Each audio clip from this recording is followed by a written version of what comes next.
전쟁 없는 세상을 꿈꾸기에 전쟁을 연구합니다. 안녕하세요. 뉴스 멘토리 전쟁과 사람 허준입니다. 안녕하세요. 박생현입니다. 오늘 함께해 주실 두 분 소개해드리겠습니다. 방종권 센터장님, 태상호 기자님 나와주셨습니다. 안녕하세요. 안녕하세요.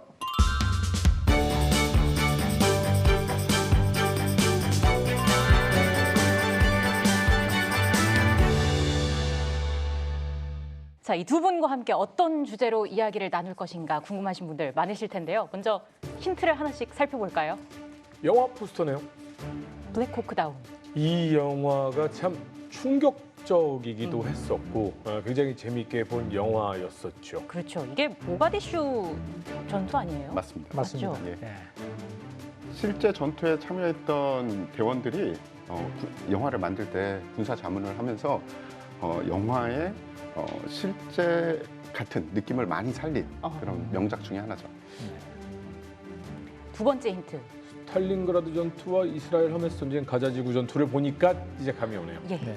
네. 저는 이제 두 번째 보니까 감이 옵니다. 앞에 부분의 차이는 뭐냐면은 스탈린그라드나 지금 이스라엘 하마스 전쟁 그 지역 전체를 도시 지역 전체를 장악하기 위해서 전투를 하고 있는 것입니다. 네. 앞에 부분의 그 작전은 그 일부 지역, 그 아주 그 반군 지도자라든가 목표물이 있는 그 지역만 외과 수술식으로 작전을 했기 때문에 지금 저 부분하고 좀 차이가 있죠. 그리고 스탈린그라드나 가자지구 전투는 현재 군인들한테 굉장히 어려운 정말 솔직하게 이야기하면 이런 지역에서는 작전하기 싫다라는 느낌을 가지면서도 어쩔 수 없이 작전을 하고 있을 겁니다. 지금 또 힌트를 말씀해 주셨어요. 네. 군인들에게도 굉장히 힘든 네. 그런 작전이다. 세 번째 힌트입니다. 현대판 공성전. 공성전이라면은 어떤 의미일까요? 성을 공격하는 거죠. 맞습니다. 그런데 현대성이 어디 있나요? 현대성은 도시? 고층 건물일 수도 있겠죠. 왜 그렇죠. 그 도시를 둘러싸고 있는 이제 고층 건물들 그런 부분들이 성벽처럼 느껴질 수도 있죠. 맞습니다. 근데 저는 두 번째 힌트에서 이미 감이 왔었어요. 예. 그래서 첫 번째, 두 번째 힌트를 보고 딱 떠오른 건 시가전이라는 생각이 들었습니다. 맞아요. 그래서 오늘은 현대전에서는 빠질 수 없는 시가전에 대해서 좀 알아볼 텐데요. 네. 우리가 일반적으로 사용하는 언어와 군대에서 사용하는 언어가 약간 다를 때가 있죠. 이번에도 마찬가지입니다. 군대에서는 도시지역 작전이라는 용어를 사용을 합니다. 지금도 우리에게 많은 교훈을 주는 작전이 뭐 여러 가지 있지만 그 중에서 꼽아보자면 두 가지가 있습니다. 바로 그로즈니 전쟁과 그리고 팔루자 전투가 될 수 있습니다. 사실은 가장 끔찍한 전투 중에 하나가 시가전이라고 볼 수도 있는데 우리가 흔히 얘기하는 시가전, 군대 용어로 얘기하면 도시 지역 작전이라고 불리우는 이 정의를 한번 먼저 내리고 가야 되지 않나라는 생각이 좀 들거든요. 그렇습니다. 글자 그대로 하면 도시 지역에서 전개되는 전투 이렇게 할 수 있겠죠. 근데 도시라는 의미를 한자로 확인해 봤더니 네. 도자가 뭐냐면은 도 또는 도성 이렇게 표현하더라고요. 그건 뭐냐면은 이제 정치와 행정의 중심이라는 것이죠. 도시의 시자는 시장이라는 의미입니다. 그건 경제의 중심지죠. 아하. 그러니까 정치, 행정, 경제의 중심지이기 때문에 사람이 모여들 수밖에 없고 그 장소를 중심으로 인프라가 만들어질 수밖에 없겠죠. 사람의 주거시설, 교통 인프라 이런 것들이 집적될 수밖에 없기 때문에 그러한 특성이 있는 지역에서 작전할 때는 별도의 일반적인 전투에서 좀 더 고려 요소가 더 많다. 이제 그런 측면에서 별도의 교범도 만들고 이제 훈련도 하고 이렇게 진행되고 있다고 보시면 되겠습니다. 우리나라도 지금 인구의 한 90% 정도가 도시 지역에 살고 있다고 네. 통계가 나와 있고 북한도 60% 정도 된다고 합니다. 그러니까 앞으로 어떤 형태로든지 간에 이 도시지역 작전이 계속 중요성이 더 가중될 수밖에 없다. 더 중요해질 수밖에 없다. 이렇게 볼 수 있는 거죠. 센터장님께서 그 도시 지역 작전이 상당히 군사적으로 힘든 작전이다 네, 그렇습니다. 말씀해 주셨는데 그 다른 유형의 작전에 비해서 유난히 힘들다고 느껴지는 이유가 있을까요? 여러 가지 변수가 도시 지역 작전에 더 많기 때문인데요. 이제 야지 작전, 그러니까 야전 작전에 비교를 하면 아무래도 도시 지역은 야지에 없는 게 있죠. 사람이요. 사람이 많고 시설. 건물들이 있고 네. 그냥 건물만 있는 게 아니라 차와 사람을 다니게 하기 위한 그런 구조물들이 굉장히 많죠. 구조물들. 그렇기 때문에 어떤 공간 내에서 전쟁이 벌어질 때 군대가 제일 편한 거는 사실은 시민과 군을 이격시키는 겁니다. 네. 일단 우리랑 저쪽 군대랑 싸울 거니까 시민들을 다 비겨. 그럼 그냥 싸우면 되잖아요. 네. 그런데 그게 안 돼요. 도시에선. 그 전투가 벌어지기 전에 경고를 하고 그리고 시민들을 다 외곽으로 전투지 외곽으로 이격을 시키려고 해도 그게 잘 안 됩니다. 실제로 제가 가본 전투에서도 그랬고요. 그리고 도시지역 작전의 또 다른 어려움 중에 하나는 지금 우리가 이야기한 거는 위에 보이는 것들이죠. 건물, 인공 구조물들 그리고 아래가 또 있습니다. 지하가 있죠. 네, 사람들이 모여 살려면 지하 공동구는 물론이고 지하의 기반 시설들이 굉장히 많이 들어가요. 네. 그래서 그 지하까지 다 포함이 돼야 되기 때문에 일반적인 야지 작전하고는 더 어려움이 있는 거죠. 예. 그래서 캐나다 군들이 이제 분석한 교범에 보면은 네. 준비되지 않은 작전, 도시 지역의 작전은 콘크리트 정글이다 이렇게 이제 표현하고 있습니다. 그러니까 베트남 지역에서 미군이 정글 지역에서 고전했지 않습니까? 네. 콘크리트 정글이 되면 똑같이 고전할 수밖에 없다 이런 이제 경고를 하고 있죠. 그래서 실제로 도시 지역 작전에서는 일반적으로 탄약 소모량도 4배가 되고요. 사상자도 3배에서 6배, 뭐 물, 식량 이런 것들도 적어도 한 2-3배 정도의 더 많이 소모가 되는 그런 전투라고 합니다. 예. 도시 지역 작전의 반면 교사로 삼는 것이 이 체첸 전쟁 당시에 그로즈니 전투를 많이들 들는데 체첸이 생소한 분들도 많이 있을 겁니다. 그리고 체첸보다는 체첸 반군이라는 단어가 오히려 더 그렇죠. 뇌리에 깊숙이 박혀 있는 분들도 많을 텐데 요거에 대해서 좀 설명을 좀 부탁드리겠습니다. 그렇죠. 우리가 통상 이제 러시아 남쪽 지역은 잘 지리 시간에 잘 정리가 안 되거든요. 지중해에서 쭉 들어가면 흑해가 있지 않습니까? 근데 그 흑해와 카스피해 사이를 가로지르는 산맥이 이제 우리가 흔히 이야기하는 코카서스 산맥 또는 카프카즈 산맥이라는 그 산맥이 있죠. 이 산맥이 굉장히 이제 아시아와 그 다음에 러시아를 포함한 유럽을 가로지르는 가장 중요한 경계선이기도 하고요. 네. 뭐 고도가 알프스 산맥보다 더 높습니다. 그 지역이 실질적으로는. 그런데 요 카프카즈 산맥을 기준으로 해서 북쪽에 약간 동쪽에 치우친 나라가 바로 체첸이라는 나라입니다. 네. 크기를 봤더니 서울시와 경기도를 합친 정도의 넓이의 그 러시아의 자치공화국이죠. 흔히 이제 자치공화국이 뭐냐라고 생각할 수 있는데 우리가 흔히 체첸 하면 이게 독립된 국가야? 아니면 러시아의 일반 행정 뭐 저 지방 자치단체야? 이렇게 조금 혼돈스러울 수가 있는데요. 명칭은 자치공화국이지만은 러시아만 가지고 있는 행정 조직입니다. 그러니까 국제법상으로는 국가가 아닙니다. 러시아의 지방이라고 보시면 됩니다. 그런데 독특하게도 러시아는 22개 자치공화국을 운영하고 있는데 네. 그 이유는 뭐냐면 이 소규모 부족 국가가 많지 않습니까? 그것을 일종의 자치공화국 형태로 지위를 부여하고 그 국가는 헌법도 있습니다. 국회도 있습니다. 그런데 외교적으로나 이런 국제적으로는 전혀 국가로 인정이 안 되는 거죠.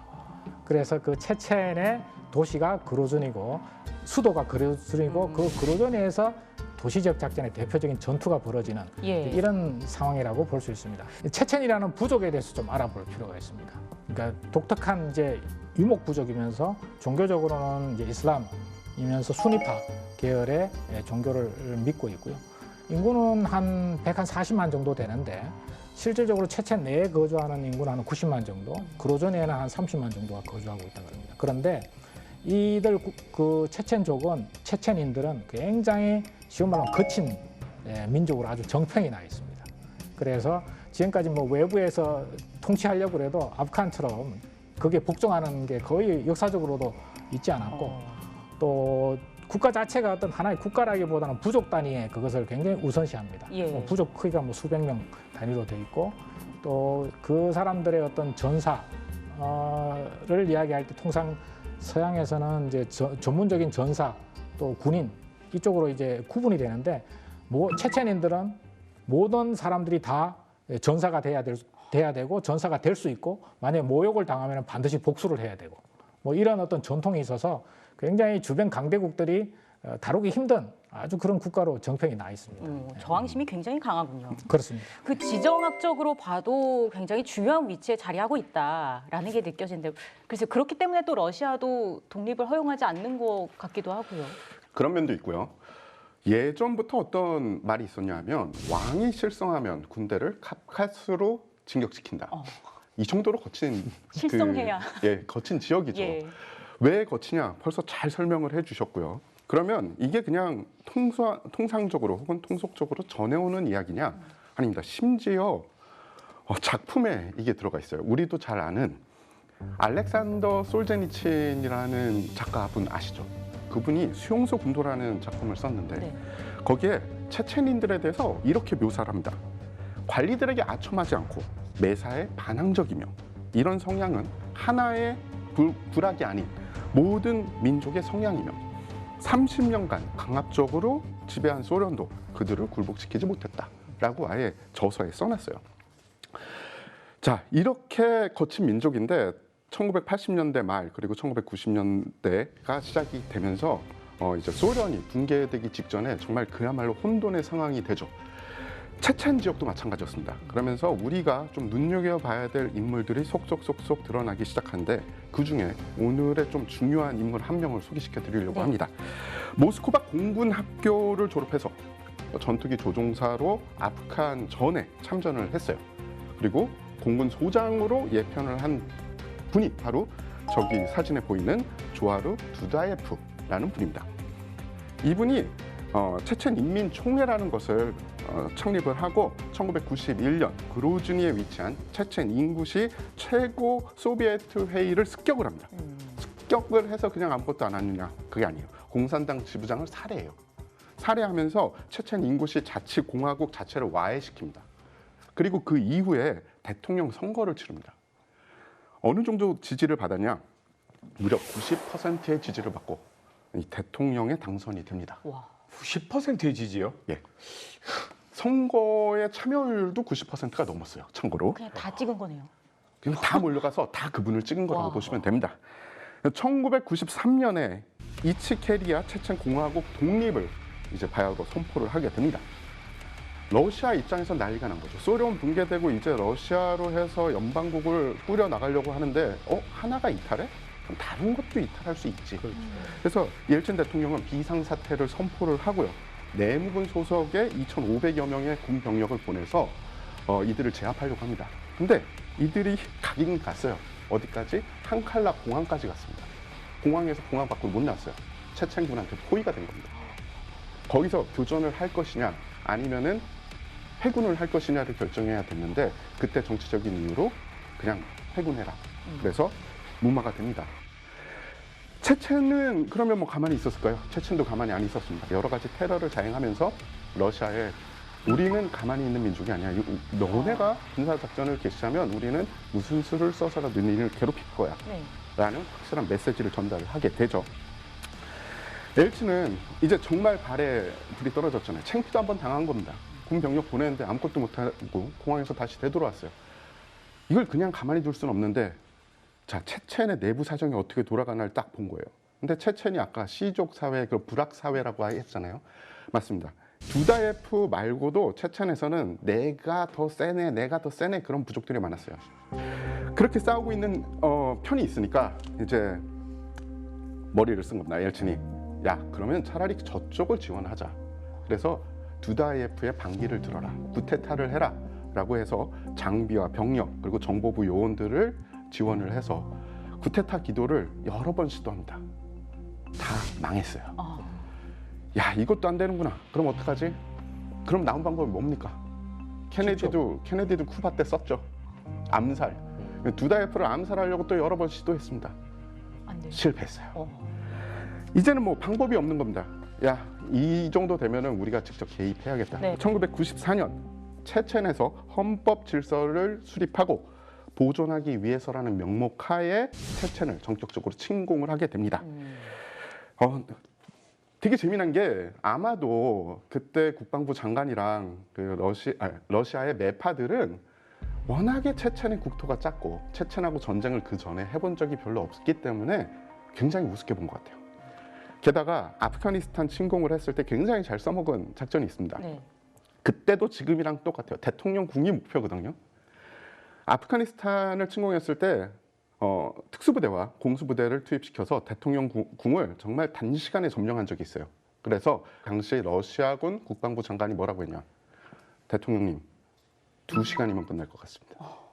예, 그런 희망적인 이야기를 자꾸 들으니까 그럼 전쟁해도 큰 문제 없겠다 하겠다라는 결정을 하게 되는 거죠. 뭐 썩어도 준치라는 말이 있고요. 부자가 망해도 3년에 간다는 말이 있습니다. 러시아 공국에서 소련을 거쳐서 아무리 와해가 됐어도 러시아입니다. 근데 저 지방 끄트머리에 있는 체친이 반기를 들었단 말이죠. 그런데 여러 가지 시도가 다 망했어요. 자존심 상합니다. 제대로 준비를 하고 들어가려는 옐친인데요. 어떤 준비를 하고 들어갑니까? 12월 1일 06시에 아침 6시에 작전을 개시하는데 네. 첫 번째 그 작전의 계획을 보면은 러시아에서 체첸까지 한참 거리가 있지 않습니까? 그 지역에 필요한 작전 지역에 부대가 집결을 해야 됩니다. 그러니까 그 지역 근처에 가서 부대가 체첸으로 밀고 들어가기 위해서 체첸 국경 쪽에 조금 더 바깥에 병력들이 집결을 해야 되거든요. 전체로 보면 한 3만 5천 명 내지 4만 명의 병력을. 그 시점이 1994년 12월 10일이었습니다. 그 다음에 밀고 들어가서 그로전이 체첸의 국경선을 통과해서 그로전이를 포위하는 데까지 12월 30일이 됐습니다. 그것은 뭐냐면 러시아가 전체적으로 준비가 안 돼 있다는 것을 보여주는 거죠, 사실은. 그런데 러시아군이 어느 정도 준비가 안 돼 있었느냐?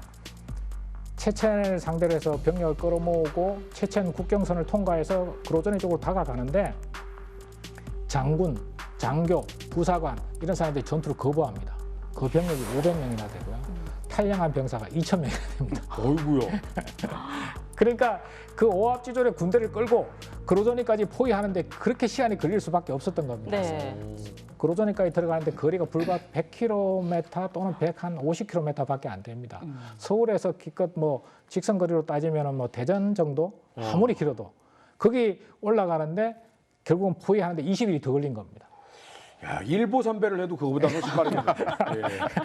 아니 이게 그렇습니다. 얼마나 얕봤길래 예, 정보가 그만큼, 그러니까 준비가 그만큼 안 됐을까? 약간 이런 생각도 들고요. 그렇습니다. 이게 예. 그럼 체첸 쪽에서는 어떻게 대응을 하고 있었습니까? 예, 체첸도 나름 준비를 하고 있었죠. 그래서 1991년 11월 9일 두다예프가 대통령이 되자마자 전시 상태를 선포를 합니다. 그리고 발표한 게 체첸 영내에 있는 모든 군 장비와 군 시설은 체첸 공화국의 소유라고 선포를 합니다. 네. 그렇게 입수한 장비들이 전투기가 약 260여 대, 그리고 전차 및 기갑 차량이 100여 대, 그리고 총기류 8만 정 정도를 확보를 하게 됩니다. 네. 자, 무기는 생겼는데 그럼 무기를 누군가 운영해야 되잖아요. 그렇죠. 병력이 필요했습니다. 15세부터 50세까지 국민 총동원령을 발령하면서 장비와 병력을 이제 같이 모으게 되는 거죠. 그래서 개전이 되는 12월, 그러니까 1991년 12월 기준으로 국가근위대, 어떻게 보면 제일 정예 병력입니다. 6만 2천여 명이 있었고 오. 민병대가 3만여 명. 오. 그러니까 총 해서 이 장부의 수치상 나오는 병력은 9만여 명이 있었고요. 네. 또 모든 남성들에게 19살에서 26세까지 7년의 군 복무를 의무 복무로 부여를 했어요. 체첸군의 주력은 아까 말씀드린 대로 두다예프의 정규군 약 2만 명, 민병대 3만 명 이상, 수미상의 그로즈니 자경단. 그러니까 체첸 공화국 군의 두다예프에 충성하는 일반 시민들 중에 무기를 들고 내가 싸우겠소라는 사람들한테 완장 하나씩 주고 부대를 편성해 준 겁니다. 한국으로 치면 급조한 예비군 비슷하다고 보시면 되는데 의외로 이들이 이 화력도 세고 전투력도 강했어요. 그 밖에 약 30만 명의 병력이 1991년 12월 개전 당시에 바로 이 동원이 가능하다라는 그런 기록이 있고요. 자, 그러면 이렇게 병력들은 막 급조해서 모은 것 같은데 이들이 그러면 가장 큰 무기가 어떤 거냐? 가장 큰 장점이 뭐냐? 네. 러시아군에서 다 복무했던 사람들이에요. 아. 그러니까 구소련군에서 복무하고 심지어 많은 사람들이 아프가니스탄 전에서 실전을 겪어봤습니다. 공격해오는 러시아군의 약점과 장점 다 알고 있고요. 러시아군의 장비들 자기가 다 썼던 거고요. 그 장비로 자기도 싸우는 거예요. 가장 큰 문제는 전자전인데요. 러시아군과 동일한 언어를 사용하며 러시아군의 무전을 감청할 수 있고 그렇기 때문에 러시아군에게 무전으로 혼란을 줄 수 있는 겁니다. 아, 진짜 중요하네요. 어마어마한 장점을 가지고 있는 거죠. 자, 그렇게 해서 그로즈니, 그러니까 대통령궁을 중심으로 반경 1에서 1.5km를 핵심 방어선으로 구축을 했습니다. 네. 그게 1차 방어선이고요. 그리고 북쪽과 서쪽은 1km 이격을 하고 남쪽과 동쪽은 5km 정도 이격을 해서 중간 방어선을 설치를 했고요. 그리고 아르군 등 남쪽 평원 지역의 주요 도시에 잘 방어되는 방어 거점을 몇 개소를 마련을 했습니다.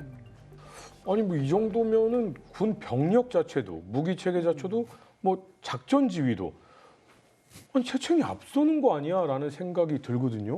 예. 러시아가 굉장히 애가 탔겠어요. 네, 그렇죠. 원래 러시아군 국방부 장관 또 지휘관들은 체첸 대통령 당시 대통령에게 부분 동원을 합시다라고 건의를 했는데 체첸이 정치적 부담 때문에 거부를 했습니다. 그 이야기는 뭐냐면은 러시아의 그 기존의 병력들 가운데 보직률이 한 60%밖에 안 되는데 그걸 끌어모아서 부대를 임시로 편성해서 그렇게 이제 전투에 투입한 거죠.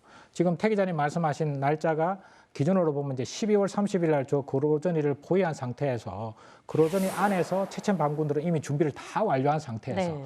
러시아군은 이제 12월 30일 날 이제 포위를 한 겁니다. 네. 그리고 12월 31일 날 이제 들어가는 경우죠.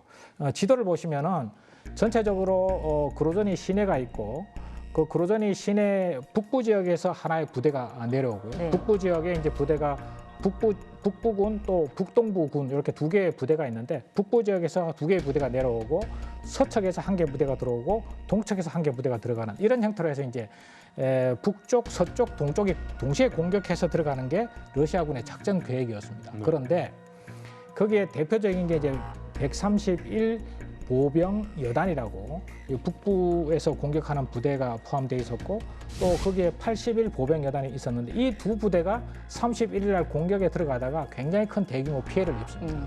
어떻게 피해를 입느냐? 일단 공격해서 아침 7시 분에 공격해서 들어갔습니다. 네. 들어갔는데 들어올 때 체첸군이 일부러 격렬하게 그걸 사격이라든가 이걸 공격을 안 했습니다. 일부러 참고 기다린 거죠. 그래서 저 부대들이 그로저니 시내 역 광장까지 다 들어왔습니다. 그게 오후 한 1시쯤에 도착했고요. 오후 3시쯤 돼서 부대들이 전부 그로저니 시내 선두 부대는 그로저니 역에 도착했고 예하 부대는 뒤에 쭉 늘어선 겁니다. 도로상에. 그때 집중적으로 공격을 한 겁니다. 그래서 저기 131 보병 여단 같은 경우는 여단장 전사 병력이 한 2,000명 되는데 그중에 1,500명 사상.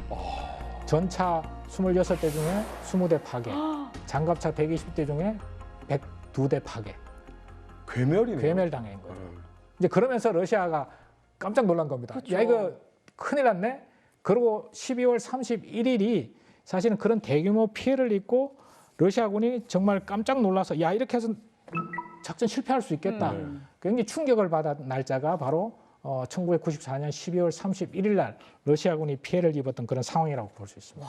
이게 뭐 러시아 입장에서는 뭐야 이거 이렇게 나왔을 것 같아요. 이 전술이 이름이 있습니다.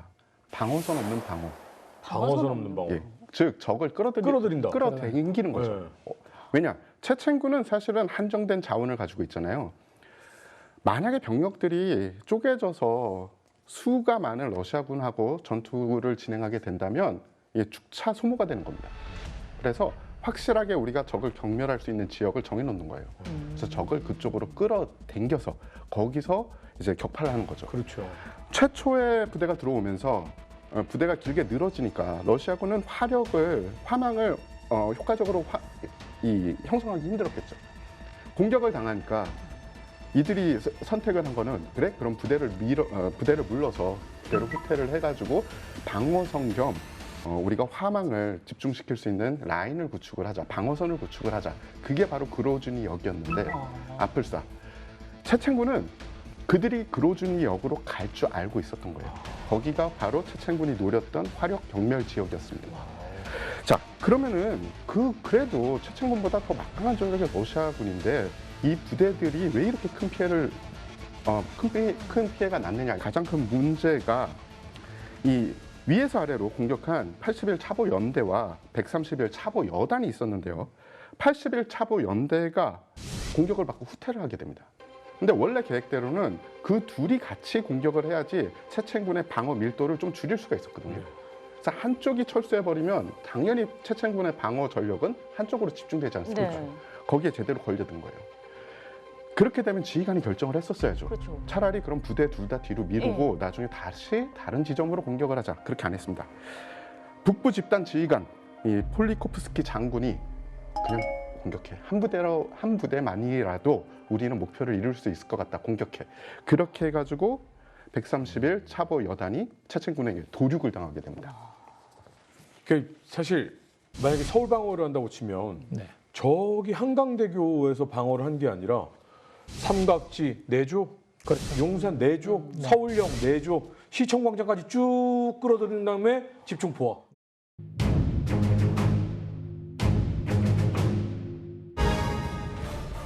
(1991년) 소련이 붕괴되자 체첸에서는 민족주의 운동이 일어나며 독립을 시도한다.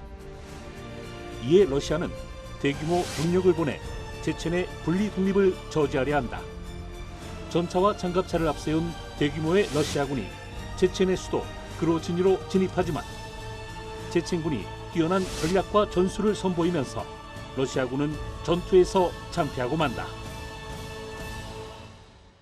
와, 이 방어선 없는 방어라는 게 어떤 뜻인지 정확하게 와닿는다라는 생각이 드는데, 물론 체첸군이 방어 전략을 잘 짰기 때문도 있겠지만 러시아가 공격 준비를 제대로 못한 면도 분명히 있겠죠. 현장 지휘관들은 그런 문제점을 스스로 알고 있었던 것 같습니다. 앞에서 태 기자님께서 말씀하신 그 폴리코프스키 장군도 자기 부하들한테 그 당시에 통신 소대장으로 참여했던 그 중위가 증언을 한 게 있습니다. 네. 뭐라 하냐면 폴리코프스키 장군이 아침에 12월 30일 날 이렇게 이야기했다는 겁니다. 나는 국방부에 공격 개시 시간을 한 달 정도 우리가 여기서 포위한 상태에서 충분히 여행 연습도 하고 훈련도 한 다음에 준비도 더 많이 해서 시내로 들어가려고 나는 건의할 것이다. 이렇게 이야기했다는 겁니다. 예. 그럼 예하 병력들 입장에서는 여기서 좀 더 준비를 해서 준비를 잘해서 들어가는가 보다 이렇게 생각하고 있었던 거죠. 근데 이제 상급 부서에서 또는 더 상위 제대에서 명령이 떨어진 겁니다. 내일 들어가라. 진격해라. 이렇게 된 거죠.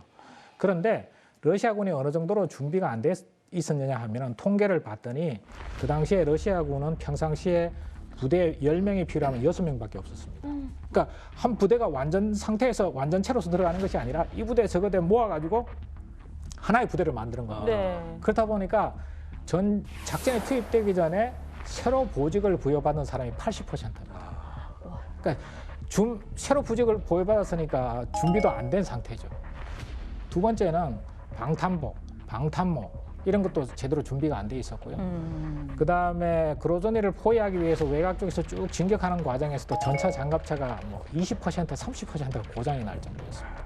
그리고 우리가 통상 보병들이 작전할 때 제일 중요한 게 뭐냐면 지도입니다. 지도.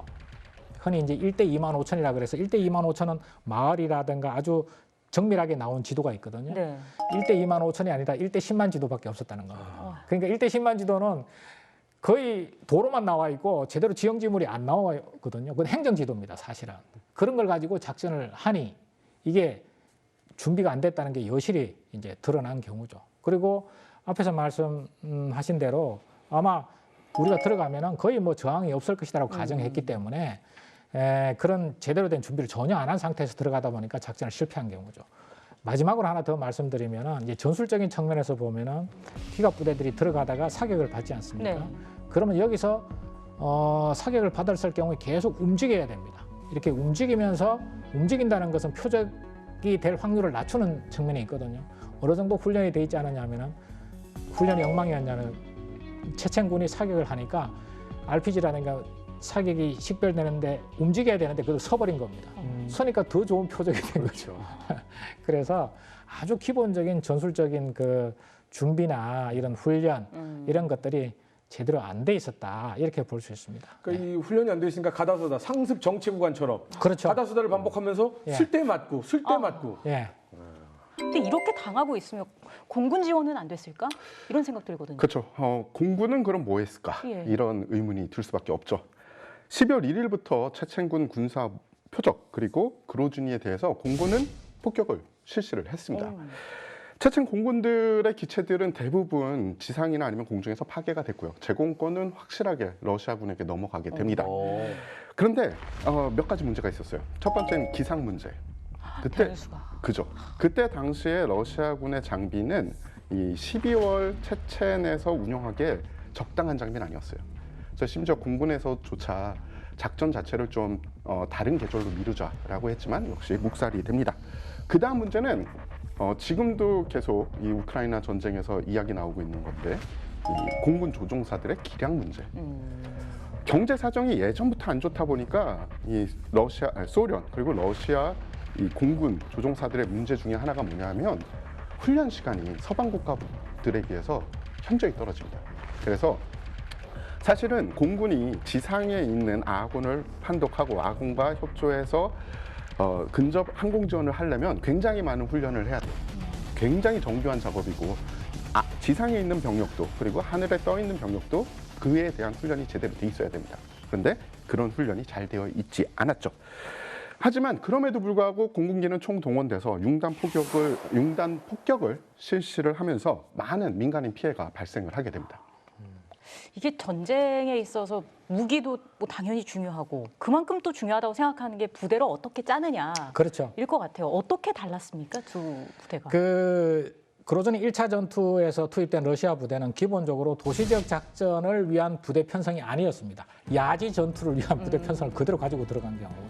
도시적 작전에서 기본적으로 추가적으로 들어가야 될 요소가 뭐냐면 특수부대, 공병부대 이런 부대들이 더 들어가야 되는데 그런 게 전혀 없었습니다. 네. 대신에 이제 체첸 반군들은 아주 소규모로 8명 단위로 조장, 무전병, 의무병, 그다음에 저격수, 그다음에 기관총, RPG 이렇게 해서 8명 단위로 해서 한 개 분대 편성하고 요게 이제 대전차 매복조가 된 거죠.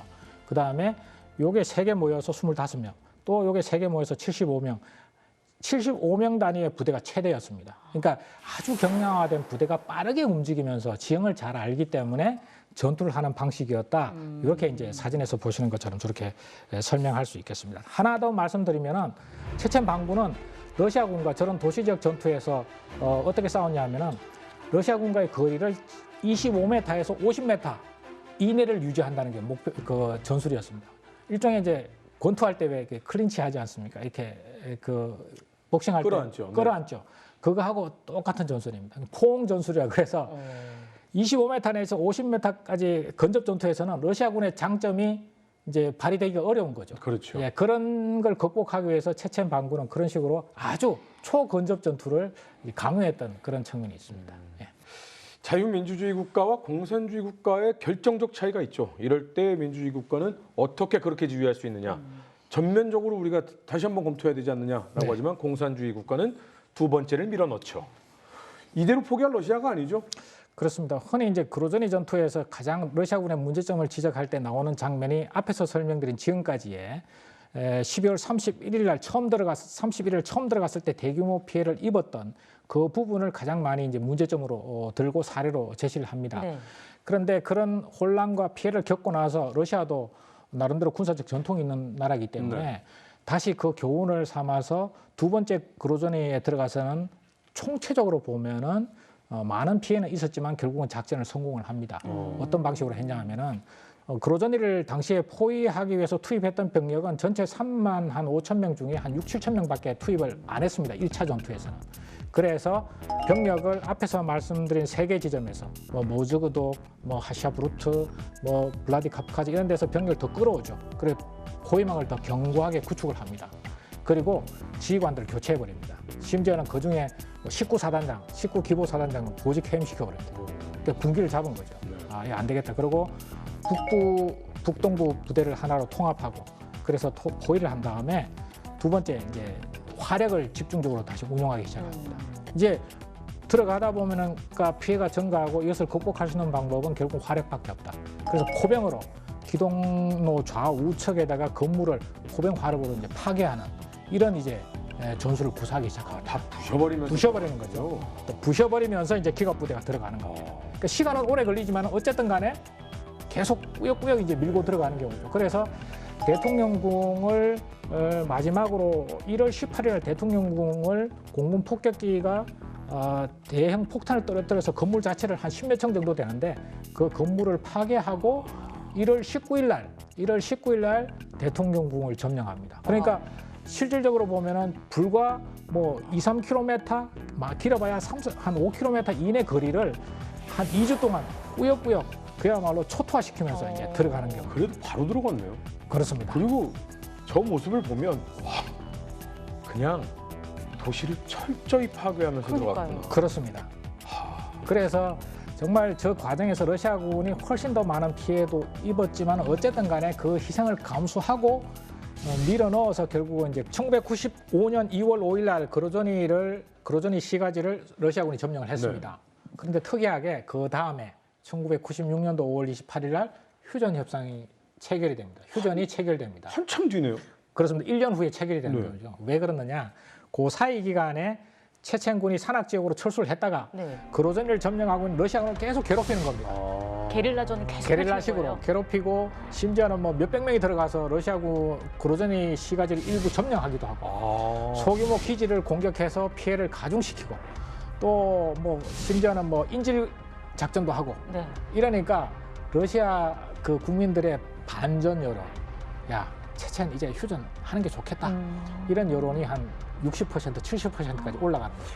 그 오히려 소련에게 배웠던 빨치산과 비슷하죠. 레지스탕스를 네. 잘 섞어서 그렇습니다. 그래서 더욱이 엘친 대통령이 1996년도 6월 달에 대통령 선거가 있었어요. 네. 대통령 선거에서 표를 얻기 위해서 사실은 그때 대통령 선거에 당선되기 될 수 있는 게 조금 불안전한 상태였습니다. 그러니까 체첸하고 휴전 협상을 해서 선언을 한 겁니다. 5월 28일 날 휴전 협상을 딱 하면서 휴전 협상이 이제 러시아군이 철수하는 조건이었는데 체첸 안에 있는 비행장에서 휴전 협상 딱 하고 옐친이 이렇게 선언했습니다. 전쟁에서 이겼다. 전쟁은 끝났다. 러시아가 승리했다. 이렇게 선언을 해버린 겁니다. 사실은 사실상 패배 아니에요? 실질적으로는 패배인데 예. 정치적으로 쇼를 한 거죠. 정치적으로 그렇게 승리를 선언하고 그리고 또 몇 년 뒤에 러시아군이 다시 체첸을 침공을 해요. 허허. 맞습니다. 자, 그러면서 몇 가지 사건이 발생을 하는데요. 우리가 중요한 인물이라고 이야기했던 두다예프가 1996년 러시아군에 의해서 제거가 됩니다. 그리고 1차 전쟁 종전 후에 대러시아 온건파인 마스아도프가 대통령으로 선출이 됩니다. 제가 전에 이 지역 자체가 그러니까 부족 민족 그리고 뭐 시족 민족으로 구성돼 있다고 했잖아요. 반대 세력이 많았던 거예요. 강경파들이 남아 있었습니다. 대표적인 인물이 샤밀 바샤예프. 그래서 샤밀 바샤예프와 체첸 강경파들이 산악 지역에 은거해서 마사도프 정권과 러시아의 투쟁을 하게 되죠. 무장 투쟁. 그렇게 계속 게릴라전을 전개를 하게 되는 겁니다. 1998년 4월에 바샤예프 체첸 반군 사령관은 다케스탄 분리주의 세력으로 구성된 군단을 결성을 하게 돼요. 그리고 다케스탄 영내로 진입을 합니다. 예. 이거 좀 재밌죠. 왜냐하면 다케스탄하고 또 체첸하고 어떤 연결인가. 네. 근데 이들도 사실은 이슬람 주의예요. 네. 그러면은 둘이 같이 묶이면 어떤 게 탄생을 하겠습니까? 이슬람 국가. 예, 신생 이슬람 국가가 건국을 할 수 있게 되는 거죠. 그래서 또 이 시기가 되게 재미난 게 선거 때입니다. 그래서 선거 때 좀 혼란한 틈을 타서 체첸 다케스탄 공화국을 건국하려고 이런 시도를 했던 겁니다. 게다가 1999년 여름 한철에만 모스크바 곳곳에서 5차례 이상의 대형 테러가 벌어집니다. 결국 러시아군은 9월 5일 이후에 체첸 반군 거점에 무차별 폭격을 진행을 하게 되고요. 회교 신생국 건국을 막는 이유가 큰 이유 중에 표면상 큰 이유 중에 하나였고요. 또 하나는 연방 국가들의 추가 이탈을 막는다. 이게 두 번째 이유였고 어떻게 보면 세 번째지만 가장 큰 이유는 카스피해 유전 지역에 대한 영향권을 공고히 하기 위해서 2차 전쟁에 돌입을 합니다. 다게스탄도 원래 러시아의 연방 중에 하나였어요. 그럼요. 아, 그러니까 더 옐친의 그렇습니다. 발작 버튼이 눌릴 수밖에 없네요. 네.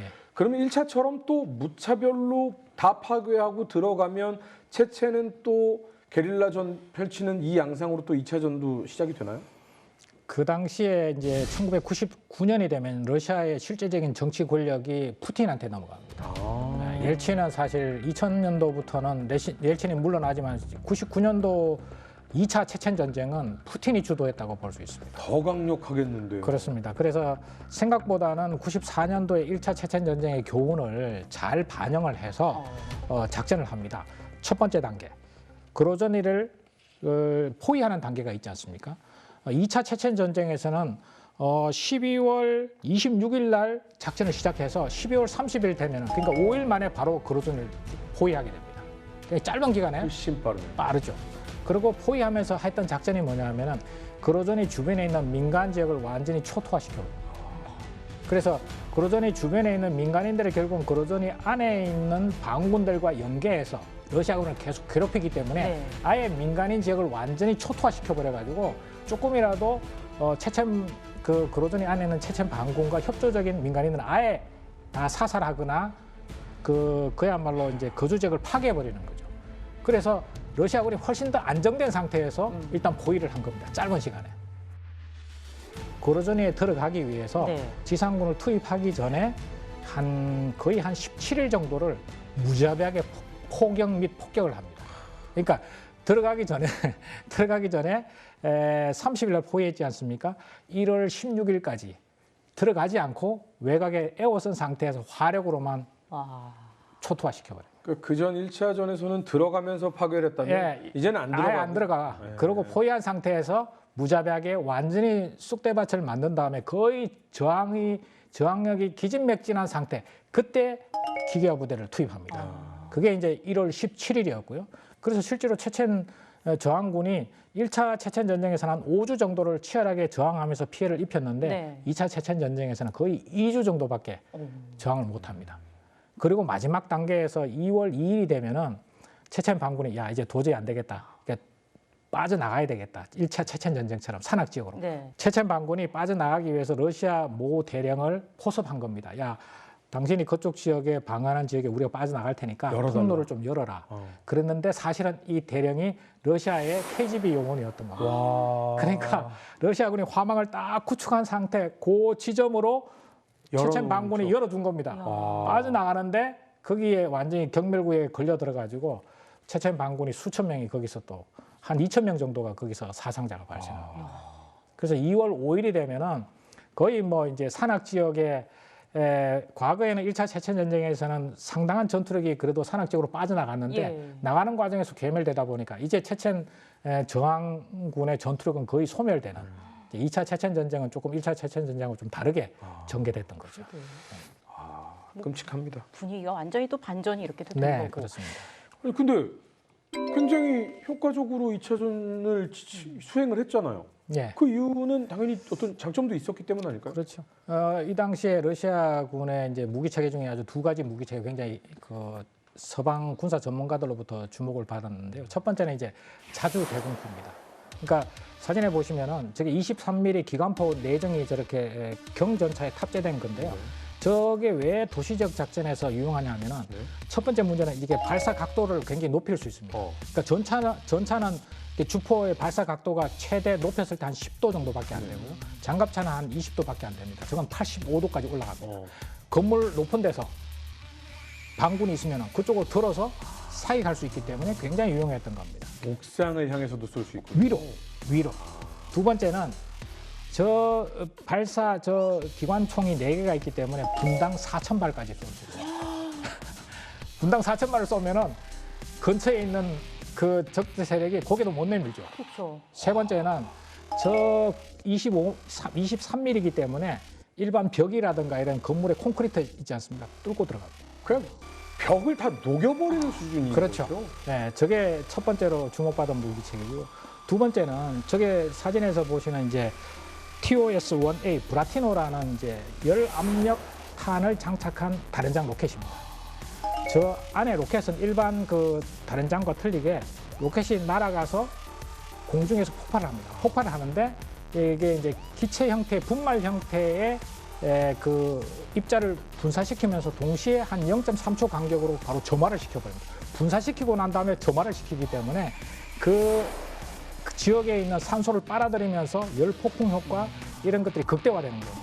그래서 저거는 거의 뭐 근처에 있는 그 화염이라든가 폭발력 이런 것들로 해서 건물이라든가 인원을 녹여버린다 이런 명칭을 들을 정도로 그래서 저 다른장 로켓을 열압력탄을 장착한 다른장 로켓을 그로저니의 악마라고 그랬습니다. 정말 이름 잘 갖다 붙인 게 저 열압력탄이 인명살상에 정말 특화된 탄인 거네요. 그렇죠. 그래서 지금 전개되고 있는 러시아 우크라이나 전쟁에서도 네. 저 두 가지 무기 체계는 똑같이 사용되고 있습니다. 그러니까 저희가 러시아군이 체첸을 어떻게 효과적으로 시가전에서 제압했나 1, 2차전을 통해서 알아보자 이런 뜻이 아닙니다. 어떻게 하는 것이 효과적으로 시가전을 수행할 수 있느냐, 그러면 효과적으로 방어할 수 있느냐, 우리가 어떻게 전쟁을 알아야 전쟁을 막을 수 있느냐. 네. 저희의 이 추구하는 바는 바로 그거거든요. 1, 2차 체첸 전쟁 저희가 쭉 얘기를 해봤는데 결과 그리고 영향까지 한번 쭉 정리를 해주시죠. 그렇죠. 전체적으로 보면 1차, 2차 체첸 전투의 사상자 비교를 해보면은 1차 전투에서는 러시아군의 사상자가 9,000명이었는데 체첸군은 3,000명밖에 안 됐습니다. 그러니까 러시아가 실질적으로 병력 피해 면에서도 실패한 거죠. 2차 체첸 전투는 러시아군이 7,000명 정도 전사자가 발생했는데 체첸군은 16,000명 정도 전사자가 나왔습니다. 그러니까 2차 체첸 전쟁은 체첸 반군이 결국은 실패했다. 이렇게 총체적으로 볼 수 있습니다. 정치적인 결과를 전체적으로 보면은 러시아는 기본적으로 푸틴이 집권할 수 있는 결정적인 계기가 됐습니다. 러시아 국민들이 보기에는 정말 1차 체첸 전쟁에서 정말 무너졌던 자존심을 푸틴이 총리로서 실질적으로 2차 체첸 전쟁을 지도해서 승리로 이끌었기 때문에 그야말로 이제 국민적인 아주 영웅처럼 돼서 실제로 대통령 선거에서 승리를 했습니다. 그리고 이걸 계기로 또 하나의 말씀드리고 싶은 것은 이제 이때를 시점으로 계기로 러시아의 러시아 민족주의가 굉장히 활발하게 더 증가했다. 이런 국제 정치학자들이 그렇게 평가를 하고 있습니다. 반면에 체첸은 이제 더 이상 독립을 무력으로 쟁취하는 것은 정말 불가능하다. 이런 걸 일종의 자포자기라고 그럴까요? 이제 그런 심정이 된 겁니다. 왜냐하면 1차 체첸, 2차 체첸 전투에서 140만, 150만밖에 안 되는 체첸인들 중에 민간인이 20만 이상이 사망했다는 게 국제 기구의 평가입니다. 그리고 가옥들, 그러니까 주거 지역 가옥의 60 내지 70%가 파괴가 됐고 경작지의 15%가 다 지뢰로 매설이 됐고 실향민이 50만 이상이 발생했어요. 그러니까 체첸인의 입장에서는 더 이상 우리가 아무리 뭐 독립이 중요하고 하더라도 이렇게 거의 10년 가까이 기간 동안에 전 국토가 피폐화되고 그 다음에 전 인구의 뭐 20%, 30%가 사망하는 이런 식의 전쟁은 도저히 우리가 더 이상 견디기 어렵다고 해서 사실은 그 이후에는 무력을 통한 독립의 어떤 활동이나 이런 건 급격히 사그라들었다 이렇게 볼 수 있습니다. 민간인의 15%가 예. 사망을 하고 30%가 고향을 잃었어요. 실향민은 결국은 이제 60만이기 때문에 전 30% 이상이 되는 거죠.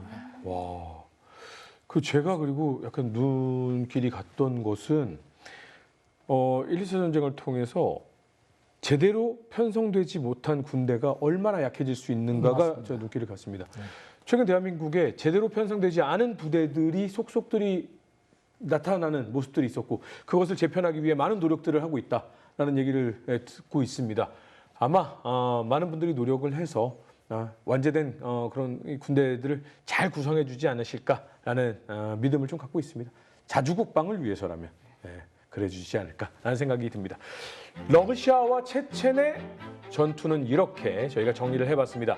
다음 이 시간에 저희가 만나볼 도시지역 전투는 미군의 전투가 되겠습니다. 팔루자 작전은 과연 어떻게 진행이 됐을까요? 다음 주에 재밌게 준비를 해보도록 하겠습니다. 다음 이야기. 2004년 이라크 중부 도시 팔루자에서 미군의 자존심을 건 도시 지역 작전이 펼쳐진다. 이라크 저항 세력의 본거지였던 팔루자. 반군들이 미군과 민간인을 급습해 잔인하게 살해하자 미국은 철저한 보복에 나선다. 그러나 준비가 부족했던 1차 팔루자 작전은 반군 소탕에 비해 수많은 민간인 희생자를 낳으며 실패로 돌아간다. 6개월 뒤 미군은 작전을 다시 세워 2차 팔루자 전투에 돌입한다. 이전보다 압도적인 전투력을 확보하고 적군을 속이는 기만 작전을 실행하는데 1, 2차 팔루자 전투를 통해 살펴본 도시지역 작전. 과연 작전을 성공으로 이끈 전술은 무엇인가? 현대판 공성전 도시지역작전 2부 많은 시청 바랍니다.